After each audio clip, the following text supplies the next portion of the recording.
Un messaggio forte lanciato oltre 100 anni fa e ancora molto attuale che unisce la Sardegna alle donne afghane. È il filo rosso che lega le celebrazioni deleddiane dal titolo Grazia Deledda, donna dei nostri tempi, una serie di appuntamenti che hanno l'obiettivo di trasmettere la grandezza di una scrittrice sarda, ancora l'unica italiana premio Nobel per la letteratura. Vogliamo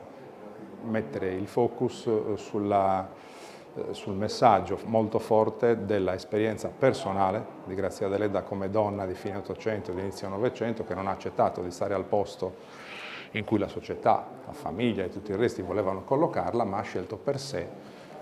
una storia, una vita diversa da quella che le era stata immaginata e assegnata dalla sua famiglia. Il primo evento si è tenuto a Nuoro il 28 settembre, organizzato dalla provincia e il comune di Nuoro insieme al MAN Uninuoro e Fondazione di Sardegna, e ha visto alternarsi sul palco Gavino Murgia e uno struggente Piero Marras, numerose autrici e autori emergenti e affermati. Tra le autorità istituzionali anche il presidente della regione Cristian Solinas. Credo che nel pantheon laico della letteratura italiana un premio Nobel come Grazia Deledda ed un genere letterario che molti hanno voluto cercare di incasellare un po' nel verismo, un po' nel decadentismo, mentre rappresenta un unicum, avrebbe dignità e titolo per poter occupare degli spazi maggiori non solo nelle antologie degli studenti sardi, ma degli studenti di tutta Italia e del mondo. Nel corso della celebrazione è particolarmente toccante il racconto della giornalista sarda Mariangela Pira, volto di Sky TG24, che in collegamento da Milano ha ricordato attraverso il racconto dei suoi viaggi in Afghanistan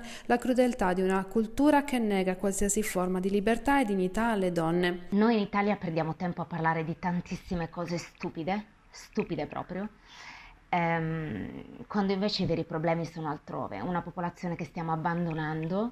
ma che comunque mi stupisce per forza, per resilienza, per non voler mollare quello che ha ottenuto in questi anni di democrazia, di poter studiare, eccetera. I suoi ideali di libertà ed emancipazione femminile, dalle sue opere alla sua vita, saranno il conduttore di tutti gli appuntamenti diretti dal direttore artistico Anthony Muroni, un messaggio tenuto vivo dalle numerose iniziative che avranno luogo per tutto l'anno 2022, a partire dalla Sardegna, passando per l'Italia fino a San Pietroburgo. La Russia perché? Perché Grazia Deledda aveva in Tolstoi il suo punto di riferimento, una corrispondenza molto attiva con tantissimi